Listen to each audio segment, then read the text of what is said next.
Маркетите ја почитуваат мерката за секојдневно објавување на сите цени на интернет, но во обврска што по налог на владата ја имаат од пред 10 дена. Од Министерството за економија вела дека досега нема ниту еден прекршок и не е изречена ниту една казна.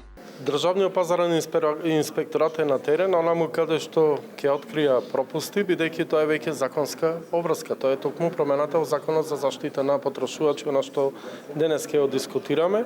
Во 21 век сметам дека навистина јавно и транспарентно треба да бидат презентирани цените од сите маркети пред граѓаните и тие самите да одлучуваат за своите пари каде да ги трошат.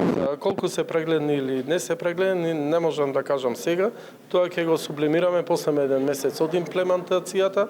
Можеби ќе одиме на, како да кажаме, на генерална и општа веб страна која ќе биде понудена понатаму или збирна информација која ќе дава подобри резултати да може транспарентно да ги контролираат граѓаните самите да ги контролираат цените на каде што ќе купуваат. И потрошувачите задоволни од можноста за споредба на цените во маркетите на интернет.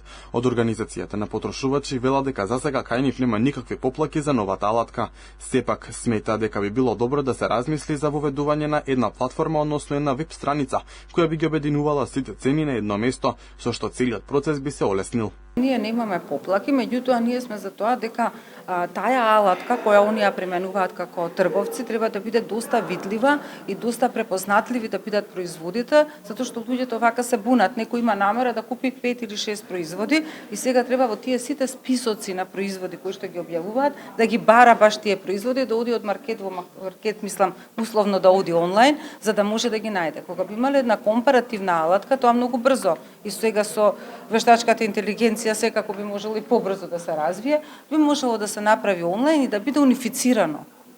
Значи сега не е унифицирано. Немаме, например, по групи на производи, па по видови и така натаму, сега да е различито.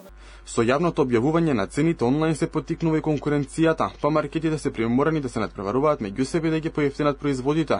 Инаку утре истекува мерката за ограничување на маржите на основните прехрамени производи. Надлежните велат дека се надеваат од учесниците во трговскиот синџер ја научили лекцијата. Досегашните резултати биле добри, а конечна одлука за евентуално продолжување ќе биде донесена доколку има потреба.